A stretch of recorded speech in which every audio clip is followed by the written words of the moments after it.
പിറകിലേക്ക് ചുമരിലേക്ക് ചെന്നിടിച്ച് നിലത്തേക്ക് വീണു ഡെവി. എന്നാൽ അതീവ ദേഷ്യത്തോടെ ചാടി എഴുന്നേറ്റ് ഡെന്നിയെ തുറിച്ചു നോക്കി അവൻ.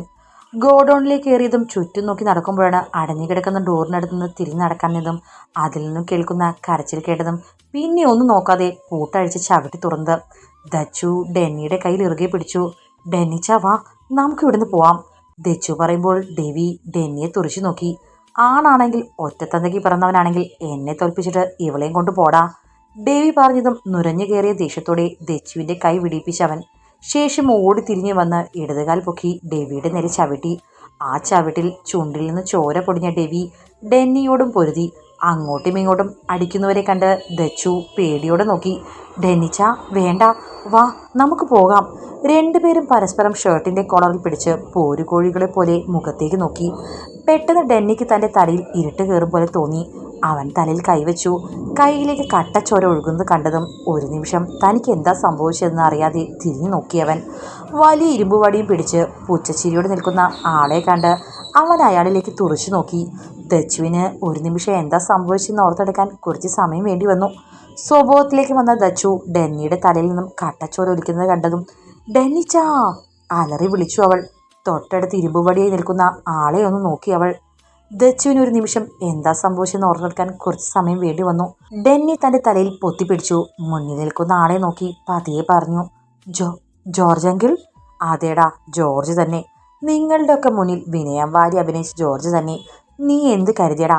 എൻ്റെ മോൾക്ക് ആദമിന് ഇഷ്ടമാണെന്ന് അറിഞ്ഞപ്പോൾ ഏറ്റവും കൂടുതൽ സന്തോഷിച്ചത് ഞാൻ തന്നെയാ, ഇവളിലൂടെ അവരുടെ സ്വത്തിലേക്ക് എത്താൻ. അതിന് തടസ്സമായിട്ടാ ഇവൾ വന്ന് കയറിയത്. പക്ഷെ ഇവളുടെ കാര്യം ഡെവി ഏറ്റെടുത്തപ്പോൾ പിന്നെ ഞാനതിലേക്ക് നോക്കിയില്ല. പക്ഷെ നിന്നെ അങ്ങനെ വെറുതെ വിട്ടുകളയാൻ ഈ ജോർജ് കരുതിയിട്ടില്ല. അതിന് കാരണം നീ ഇവളെ രക്ഷിക്കാൻ എത്തിയൊന്നുമല്ല കേട്ടോ. അതും പറഞ്ഞ് അവനെ പുച്ഛിച്ചു നോക്കി ജോർജ്. ഇന്ന് നിന്റെ അവസാന ദിവസമാടാ ചെറുക്കാ. ഡാ, കൂടെ നടന്ന് ചതിക്കുമായിരുന്നല്ലടാ പട്ടി. ആ വേദനയിലും അവൻ ജോർജിന് നേരെ അലറി. ജോർജ് ഡെന്നിയെ നോക്കി പൊട്ടി പൊട്ടി ചിരിച്ചു. ചതി? അതേടാ, ചതി തന്നെ. അത് ഇന്നോ ഇന്നലെ തുടങ്ങിയതല്ല, അറിയണോ നിനക്ക്? അയാൾ വീണ്ടും പൊട്ടിച്ചിരിച്ചു. ഏതായാലും നീ ഇന്ന് എൻ്റെ കൈകൊണ്ട് ചാവാൻ പോകുക. അപ്പോൾ ചാകാൻ മുൻപ് എല്ലാം അറിഞ്ഞിട്ട് അങ്ങ് ചത്തു തുലയടാ. നിന്റെ അപ്പൻ വർഗീസ് സണ്ണി കുര്യൻ്റെ ആത്മമിത്രം. രണ്ടുപേരും ബിസിനസ് പടുത്തുയർത്തി മുമ്പിലെത്തി. അവരുടെ കീഴിൽ നിന്ന് എനിക്ക് കുടുംബമായിരുന്ന പോലും ഒരു പട്ടിയുടെ വില പോലും ഉണ്ടായിരുന്നില്ല. സണ്ണിയുടെ എല്ലാ കാര്യങ്ങളും മുന്നിൽ നിന്ന് നോക്കുന്ന നിന്റെ അപ്പൻ. അങ്ങേരോട് എനിക്ക് ആദ്യം പക തോന്നിയത് ആരും അറിയാതെ ഞാൻ മനസ്സിൽ കൊണ്ട് നടന്നു. എൻ്റെ മറിയെ സ്വന്തമാക്കിയപ്പോഴാ. പക്ഷേ അവൾക്കും അവന് ഇഷ്ടമാണെന്ന് കണ്ട് ക്ഷമിച്ചു. പക്ഷെ രക്ഷപ്പെടാൻ ഒരു വഴി കണ്ട് സണ്ണിയുടെ ബിസിനസ്സിൽ കൂടി. അവിടെ ഞാൻ ചെയ്ത ചെറിയ തെറ്റ് പോലും നിന്റെ അപ്പൻ ചൂണ്ടിക്കാണിക്കും. അങ്ങനെ ഒരിക്കലും ഞാൻ നടത്തിയ ഒരു തിരിമറി അവൻ പൊക്കി. കണ്ടത്തോടെയാ എൻ്റെ ആളുകളെ വെച്ച് അവനെ ഞാൻ തട്ടിയത്. ജോർജിന്റെ വാക്കുകൾ കേട്ടതും ഒരു നിമിഷം ഡെന്നിക്ക് ശ്വാസം പോലും നിലച്ചു പോയ പോലെ തോന്നി. തൻ്റെ അപ്പൻ ഫോട്ടോയിലല്ലാതെ കണ്ട ഓർമ്മ പോലും തനിക്ക് ശരിക്കില്ല.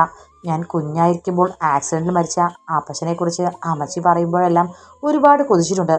കർത്താവിനോട് ഒരുപാട് പരാതി പറഞ്ഞിട്ടുണ്ട്. എന്നാൽ ഇന്ന് തൻ്റെ അപ്പച്ചൻ ജീവനെടുത്താണെന്ന് കേട്ടപ്പോൾ താൻ ശ്വാസം പോലും എടുക്കാൻ കഴിയാത്ത അവസ്ഥയിൽ ആയ പോലെ. ഡെന്നി ഒരു നിമിഷം തൻ്റെ വേദനകളെ മറന്ന് ജോർജിന് നേരെ ചീറി. ഡാ, ജോർജിന്റെ കോളറിൽ പിടിച്ചു. ഡാ പട്ടി, എൻ്റെ അപ്പച്ചൻ തന്നെ കൊല്ലുമടാ പറഞ്ഞുകൊണ്ട് ജോർജിന്റെ കഴുത്തിൽ പിടിച്ചു. ജോർജ് അവന്റെ കൈകളിൽ പിടിച്ച് താഴ്ത്തി. ഡെന്നിക്ക് തന്റെ തലയിലെ വേദന കൊണ്ട് അധികം പിടിച്ചു നിൽക്കാൻ പറ്റിയില്ല. ആടങ്ങ് ചെറുക്ക, പറഞ്ഞു മൊഴിയിക്കട്ടെ. സത്യം പറയാലോ, നിന്റെ അപ്പൻ മരിച്ച ശേഷം നിന്റെ അമ്മച്ചി അവളെ കാണാൻ ഞാൻ ചെന്നിരുന്നു. എത്രയൊക്കെ പറഞ്ഞാലും അവളൊരു മനുഷ്യ സ്ത്രീയല്ലേ, വികാരങ്ങളും ആഗ്രഹങ്ങളും എല്ലാം ഉള്ളവൾ. സത്യം പറയാലോ, അന്നും ഇന്നും അവൾക്കൊരു മാറ്റവുമില്ല. ആർക്കും ഒന്ന് കടിച്ചു നോക്കാൻ തോന്നും. പക്ഷേ അന്ന് അവൾ എന്നെ പട്ടിയെ പോലെ എൻ്റെ കരണത്തടിച്ച് ആട്ടിയിറക്കി. മരിച്ചുപോയി അവളുടെ ഇച്ഛായൻ്റെ ഓർമ്മകൾ ജീവിച്ചോളാം എന്ന്. അവളുടെ ഒരു വർക്കിച്ചൻ. അന്ന് അവൾ എന്നെ അടിച്ചാടി, മറക്കില്ല ഞാനത്. എല്ലാം കഴിഞ്ഞ് സണ്ണിയുടെ വിശ്വാസം നേടിയെടുത്ത് ഞാൻ എസ്റ്റേറ്റ് സ്വന്തമാക്കാൻ നോക്കുമ്പോൾ അവൻ പറയുന്നത് അത് നിനക്കുള്ളതാണെന്ന്. അപ്പോൾ പിന്നെ ഞാൻ ഇനി ഇങ്ങനെ നിന്നിട്ട് അതിൽ വല്ല അർത്ഥവും ഉണ്ടോടാ ചവച്ചനെ? അപ്പോൾ പിന്നെ എന്ത് ചെയ്യണം? പണം കഴിക്കുന്ന മരമാണെങ്കിലും അത് നമുക്ക് ദ്രോഹമാണെങ്കിൽ അതിനെ അങ്ങ് വെട്ടിമാറ്റണം. അല്ലയോടാ മക്കളെ? ഡെവിയെയും നാൻസിയെയും നോക്കി ജോർജ് പറഞ്ഞതും അവർ പുച്ഛത്തോടെ നോക്കി ചിരിച്ചു. ഡെന്നി ജോർജിനെ തന്നെ ഇമവെട്ടാതെ നോക്കി. അയാളുള്ള വെറുപ്പും ദേഷ്യവും അവൻ്റെ മുഖത്തു നിന്ന് വായിച്ചെടുക്കാമായിരുന്നു. ഡെന്നി തൻ്റെ ഉള്ള ശക്തിയിൽ ഓടി വന്ന് ജോർജിൻ്റെ നെഞ്ചിലേക്ക് ആഞ്ഞു ചവിട്ടി. ഡാ! ഡെവി ഓടി വന്ന് ഡെന്നിയുടെ കഴുത്തിൽ ചുറ്റിപ്പിടിച്ചു. ജോർജ് നിലത്തുനിന്ന് ചുമച്ചുകൊണ്ട് എഴുന്നേറ്റ് ഡെന്നിയുടെ മുന്നിലെത്തി. ഈ വേദനയിലും നിനക്ക് ഇത്രയ്ക്ക് ബലം നീ ആള് ഞാൻ കരുതിയ പോലെ അല്ല. ഏതായാലും നിന്റെ അപ്പച്ചനെ കാണാൻ കുറെ ആഗ്രഹിക്കുന്നില്ലേ? അപ്പോൾ മോൻ ഇനി അങ്ങോട്ട് പൊയ്ക്കോ കേട്ടോ. അവനെ നോക്കി ചിരിയോടെ പിറകിൽ സൂക്ഷിച്ച കത്തി കയ്യിലേക്ക് എടുത്തു. വെട്ടിത്തിളങ്ങുന്ന കത്തിയിലേക്ക് നോക്കി ജോർജ് പുച്ഛത്തോടെ ചിരിച്ചു. കണ്ടു നിന്ന ദച്ചു ഉറക്കെ അലറി, നോ പ്ലീസ്, വേണ്ട, ഒന്നും ചെയ്യല്ലേ, വേണ്ട പ്ലീസ് സാർ, ഡെന്നിച്ചനെ ഒന്നും ചെയ്യല്ലേ പ്ലീസ്. അവളുടെ അലർച്ച കേട്ട് നാൻസി അവളുടെ മുന്നിലേക്ക് വന്നു. അവൾ ദച്ചുവിൻ്റെ ഇരു കവിളിലും മാറി മാറി അടിച്ചു. മിണ്ടാതെ ഇരുന്നോണം കേട്ടോടി പറഞ്ഞുകൊണ്ട് അവളുടെ മുടിയിൽ കുത്തിപ്പിടിച്ചു. നോക്കിക്കു നാൻസി, ഒറ്റൊന്നിനെയും വെറുതെ വിടില്ല എൻ്റെ ഇച്ചായൻ. നിന്റെ ഇച്ചായനോ? എന്ത് പറഞ്ഞിട്ട് നീ? അതും പറഞ്ഞുകൊണ്ട് ദച്ചുവിൻ്റെ മുടിയിൽ ആഞ്ഞു വലിച്ചു നാൻസി. അവൾ വേദനയാൽ അലറി വിളിച്ചു. ജോർജ് ഡെന്നിയെ തന്നെ നോക്കി. അവനിൽ അപ്പോഴും ഒരു പേടി പോലും ജോർജിന് കാണാൻ കഴിഞ്ഞില്ല. തന്നെ ചുട്ടരിക്കാനുള്ള പക മാത്രമേ അവൻ്റെ കണ്ണിൽ ജോർജിന് കാണാൻ സാധിച്ചതുള്ളൂ. അപ്പോൾ ബായ് ഡെന്നി വർഗീസ്. ഒരു ചിരിയോടെ അവനെ നോക്കിക്കൊണ്ട് അവൻ്റെ നെഞ്ചിലേക്ക് ആ കത്തി ലക്ഷ്യം വെച്ച് ആഞ്ഞു കുത്തി. ദച്ചു ഇരു കണ്ണുകളും അടച്ചു, ഇരു കൈകളുടെ മുഖം പൊത്തി. ഡെന്നിച്ചാ, അവൾ ഉറക്കെ അലറി. ഡെന്നി ഇരു കണ്ണുകളും മുറുകെ അടച്ചു. തൻ്റെ ശരീരത്തിൽ നിന്ന് ഒന്നും ഏൽക്കുന്നില്ല എന്ന് കണ്ടതും കണ്ണു തുറന്ന് നോക്കിയപ്പോൾ കണ്ടു. കണ്ണുകൾ തുറിച്ച് കയ്യിലെ കത്തിയിൽ മുറുകെ പിടിച്ച് വാ തുറന്ന് നിൽക്കുന്ന ജോർജിനെ കണ്ടതും ഒരു ഞെട്ടലോടെ ഡെന്നി നോക്കിപ്പോയി. ജോർജിന്റെ വയറിലൂടെ തുളഞ്ഞു കയറി ഇരുമ്പ് കമ്പി കണ്ട് പിറകിലേക്ക് നോക്കി പോയി ഡെന്നി. ജോർജ് ഒരു പിടച്ചിലൂടെ നിലത്തേക്ക് വീണതും കണ്ണുകൾ ചുവന്ന് മുറുകിയ മുഖത്തോടെ നിൽക്കുന്ന സണ്ണിയെ കണ്ട് ഡെന്നി നിറഞ്ഞ മിഴികളോട് നോക്കിപ്പോയി. അപ്പച്ചാ, ഇടറി ശബ്ദത്തോടെ വിളിക്കുന്ന ഡെന്നിയെ നോക്കി തന്നിലേക്ക് ചേർത്ത് കെട്ടിപ്പുണർന്നു സണ്ണി. ഇരുവരുടെയും മിഴികൾ നിറഞ്ഞൊഴുകുന്നുണ്ടായിരുന്നു. കണ്ണുകൾ തുറന്ന് നോക്കിയപ്പോൾ മുന്നിൽ കാണുന്ന കാഴ്ചയിൽ ദച്ചു സ്തംഭിച്ചു പോയിരുന്നു. ഡെവിയും നാൻസിക്കും ഒരു നിമിഷത്തേക്ക് സ്വബോധം പോലും നഷ്ടപ്പെട്ടു പോയിരുന്നു. ഡെവി നിലത്ത് കിടക്കുന്ന ജോർജിനെ നോക്കി. പപ്പ. നിലത്ത് കിടക്കുന്ന ജോർജിന്റെ അടുത്ത് മുട്ടുകുത്തി അവൻ അലറി. ഈ സമയമെല്ലാം ആദമെല്ലാം നോക്കി നിന്നു. പുറത്തുനിന്നും എല്ലാം കേട്ടപ്പോൾ തന്നെ ഈ നീചനെ കൊല്ലാൻ ഒരുങ്ങിയതാണ്. എന്നാൽ പിന്നെ തോന്നി എന്തുകൊണ്ടും അതിന് അർഹൻ തൻ്റെ അപ്പൻ തന്നെയാണ്. എന്നും വർക്കിച്ചായൻ്റെ ഫോട്ടോയ്ക്ക് മുന്നിൽ കണ്ണു നിറഞ്ഞ അപ്പനെ താൻ കാണാറുണ്ട്. രക്തബന്ധത്തേക്കാൾ ജീവിതത്തിൽ അദ്ദേഹം അപ്പച്ചന് വലുതാണ്. അങ്ങനെയിരിക്കെ എന്നേക്കാൾ ഇയാളെ കൊല്ലാൻ അർഹൻ തൻ്റെ അപ്പൻ തന്നെയാണ്. ഒരു നിമിഷം നിലത്ത് കിടക്കുന്ന ജോർജിനെ ഓർത്ത് ചിന്തിച്ചു ആദം. പപ്പാ. അവൻ്റെ അലറലിൽ സ്വഭാവത്തിലേക്ക് വന്ന നാൻസി പപ്പാന്ന് വിളിച്ചു ഓടി ജോർജിൻ്റെ അടുത്തേക്ക് ഓടി. ഭ്രാന്തിയെപ്പോലെ മുടിയിൽ കൈച്ചുറ്റി വലിച്ച് അലറി അവൾ. പപ്പാ. ദേഷ്യവും പകയോടെ നാൻസി ചാടി എഴുന്നേറ്റ് സണ്ണിയുടെ കോളറിൽ പിടിച്ചു. നിങ്ങൾ എൻ്റെ പപ്പയെ കൊല്ലും ഞാൻ. അലറിക്കൊണ്ട് സണ്ണിക്ക് നേരെ ചീർന്നവളുടെ കയ്യിൽ ആദമിൻ്റെ പിടി വീണു. ശരിക്കും ആ നിമിഷമാണ് അവൾ ആദമിനെ പോലും ശ്രദ്ധിക്കുന്നത്. ആദമിനെ കണ്ടതും അവൾ അവനെ നോക്കി പൊട്ടിക്കരഞ്ഞു. ആദം, ദേ നോക്ക് എൻ്റെ പപ്പ, ദേ നിൻ്റെ അപ്പച്ചൻ. ഒരു തെറ്റ് എൻ്റെ പപ്പ ചെയ്തിട്ടില്ല ആദം, എൻ്റെ പപ്പ. കരഞ്ഞുകൊണ്ട് നാൻസി ആദമിൻ്റെ നെഞ്ചിലേക്ക് ചായാൻ നിന്നതും നാൻസിക്ക് തൻ്റെ കവിളുകൾ പറഞ്ഞു പോകും പോലെ തോന്നി. അവൾ വേദന കൊണ്ട് മുഖം ചുളിച്ച് ഇരു കവളും പൊത്തിപ്പിടിച്ചു. നിലത്തു നിന്നും തീ പാർന്ന കണ്ണുകളോടെ അവൾ ആദമിനെ നോക്കി. ഇതെല്ലാം കണ്ടു നിന്ന ഡെവിക്ക് ഒരു നിമിഷം തൻ്റെ ദേഷ്യവും പകയും നിയന്ത്രിക്കാൻ കഴിയാതെ ഡാ അലറിക്കൊണ്ട് ആദമിനെ ഓടി വന്ന് ചവിട്ടി. പെട്ടെന്നുള്ള അവൻ്റെ പ്രവൃത്തിയിൽ ആദം പിറകിലെ ചുമരിലേക്ക് തെറിച്ചു. ഇച്ചായ. ദച്ചു പേടിയോടെ വിളിച്ചുപോയി. അവളെ നോക്കി ഒന്ന് കണ്ണിറുക്കി കാണിച്ച് അവൻ ഡെവിക്ക് നേരെ നടന്നെടുത്തു. രണ്ടുപേരും പരസ്പരം പോരുകോഴികളെ പോലെ മുഖത്തോട് മുഖം നോക്കി. വലിഞ്ഞു മുറുകിയ മുഖത്തോടെ നിന്ന രണ്ടുപേരും ക്ഷണനേരം കൊണ്ട് തമ്മിലടിക്കാൻ തുടങ്ങി. പരസ്പരം അങ്ങോട്ടും ഇങ്ങോട്ടും ഒരു ദയ പോലും ഇല്ലാതെ തമ്മിലടിച്ചു. അല്പം കഴിഞ്ഞതും രണ്ടുപേരും പരസ്പരം നിന്ന് കിതച്ചു. വീണ്ടും പരസ്പരം നിന്ന് പോരടിച്ചു. നിലത്ത് നിന്നും എഴുന്നേൽക്കാൻ കഴിയാതെ ഡെവി കിടന്ന് പുളയുന്നത് കണ്ടതും ഒരു നിമിഷം നിലത്ത് കിടക്കുന്ന ചലനമറ്റ ജോർജിന്റെ ശരീരത്തിലേക്ക് നോക്കിയവൻ അടുത്തേക്ക് ചെന്ന ശേഷം തറഞ്ഞു കിടക്കുന്ന കമ്പി വലിച്ചൂരി. ഒരു നിമിഷം അത് കണ്ട ഡെവി നിലത്ത് നിന്നും എഴുന്നേൽക്കാൻ ഒരു ശ്രമം നടത്തിയെങ്കിലും അതിന് സാധിച്ചില്ല. ആ കമ്പി കൊണ്ട് ഡെവിക്ക് നേരെ ചെന്ന് ആഞ്ഞടിച്ചു. അവൻ്റെ കൈകളും കാലുകളും തല്ലിയൊടിച്ചു. വേദനയിൽ അവനലർച്ച അവിടെയായി മുഴങ്ങിക്കേട്ടു.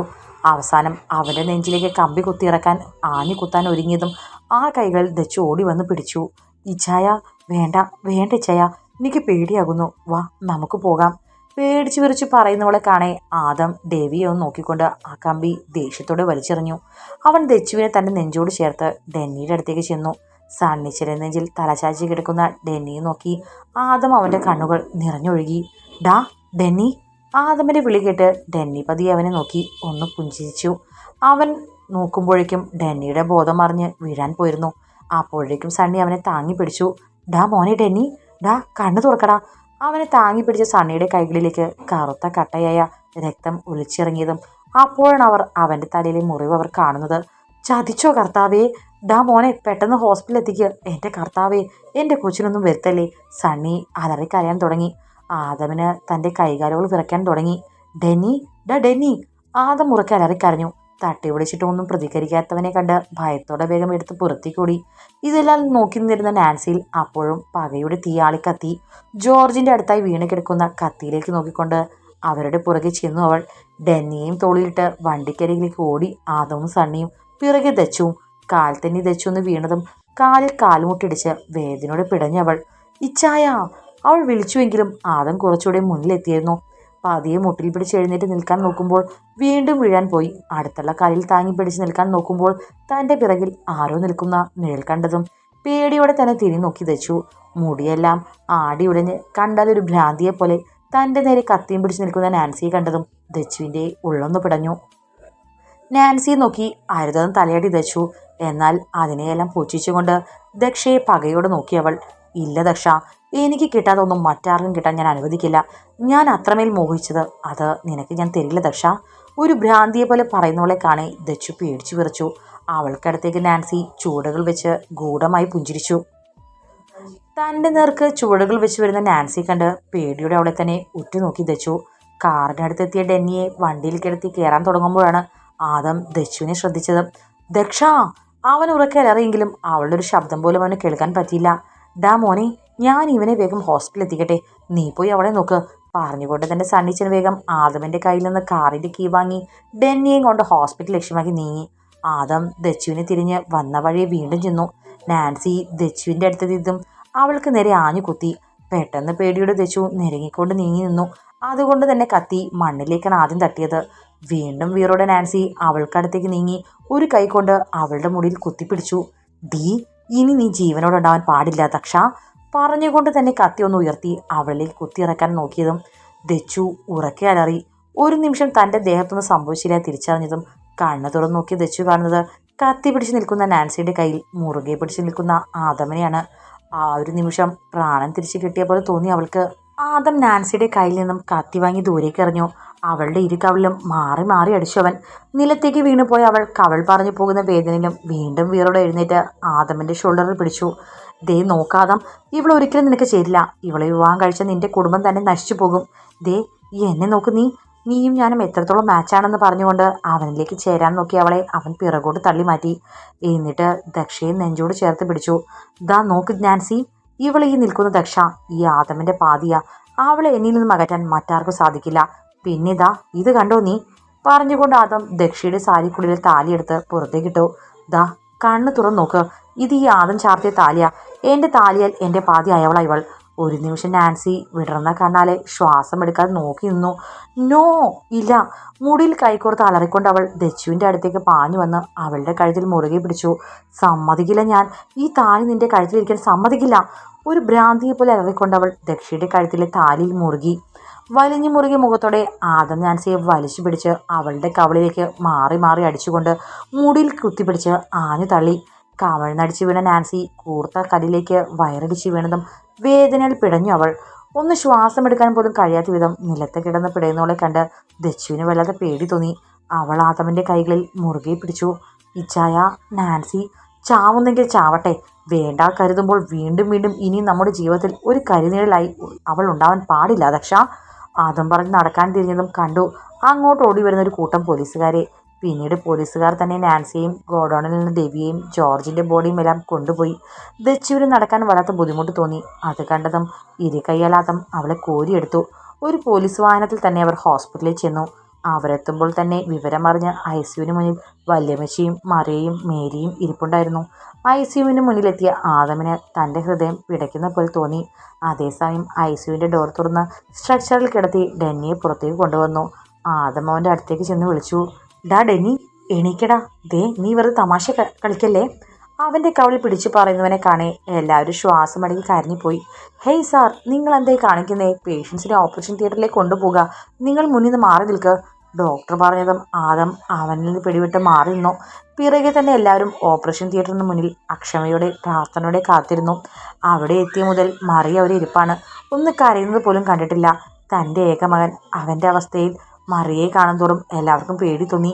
അവളൊന്ന് കരയെങ്കിലും ചെയ്തിരുന്നേൽ. വല്ലാത്തൊരു നിർവികാരതയുടെ ഒരു ഭാഗത്തേക്ക് നോക്കിയിരിക്കുന്നവളെ കാണുന്തോറും എല്ലാവരിലും വേദന നിറഞ്ഞു. അതേസമയം ഓപ്പറേഷൻ തിയേറ്ററിന് മുന്നിലേക്ക് വിവരമറിഞ്ഞ് കരഞ്ഞുകൊണ്ട് ഓടി വരുന്ന ഗീതുവിനെ കണ്ടതും അവളുടെ ഉള്ളം പിടഞ്ഞു. പിറകെ 2 വീട്ടുകാരും എല്ലാവരും ഉണ്ട്. ദച്ചു! ഓടി വന്ന ദച്ചുവിന്റെ ഇരു ഷോൾഡറും പിടിച്ചുകൊണ്ട് ഗീതു കരഞ്ഞു. ദച്ചു, എന്റെ ടെന്നിച്ചൻ, എന്താ ദച്ചു, പറ, എന്താ പറ്റിയേ? നിറഞ്ഞൊഴുകുന്ന മിഴികളോട് ചോദിക്കുന്നവളെ കാണേ ദച്ചുവിന് അവളെ എങ്ങനെ ആശ്വസിപ്പിക്കണമെന്ന് അറിയില്ലായിരുന്നു. ഗീതു വല്യമ്മച്ചിയുടെ അടുത്തേക്ക് ചെന്നു. വല്യമ്മച്ചി, എനിക്ക് കാണണം എൻ്റെ ഡെന്നിച്ചായനെ. അപ്പച്ച! ഓരോരുത്തരെയായി മാറി മാറി വിളിച്ച് കരയുന്നവളെ കണ്ട് എല്ലാവർക്കും എന്ത് പറയണമെന്നറിയാതെ നിന്നു പോയൊരു നിമിഷം. മുഖം പൊത്തി കരയുന്നവളുടെ മുന്നിലേക്ക് മറിയ ഒരു നിമിഷം വന്നിന്നു. എന്തിനാ കൊച്ചെ ഈ കരയുന്നേ? അവനൊരു കുഴപ്പവുമില്ല. ഈ അമ്മച്ചിയെ ഒറ്റയ്ക്കാക്കി അവൻ എവിടെയും പോകാൻ കഴിയില്ല കൊച്ചെ. പറഞ്ഞുകൊണ്ട് മറിയ അവളെ ചേർത്ത് പിടിച്ചു. ആ നിമിഷം മറിയയുടെ കണ്ണിൽ നിന്ന് കണ്ണുനീർ വാർന്നൊഴുകിയിരുന്നു. നീണ്ട 4 മണിക്കൂറുകൾക്ക് ശേഷം ഓപ്പറേഷൻ തിയേറ്ററിന്റെ ഡോർ തുറന്ന് ഡോക്ടേഴ്സ് പുറത്തേക്ക് വന്നതും ആദം ഡോക്ടറുടെ മുന്നിലേക്ക് ഓടിച്ചെന്നു. അകത്ത് കിടക്കുന്നവന്റെ അവസ്ഥ അറിയാൻ എല്ലാവരും കാതോർത്തു.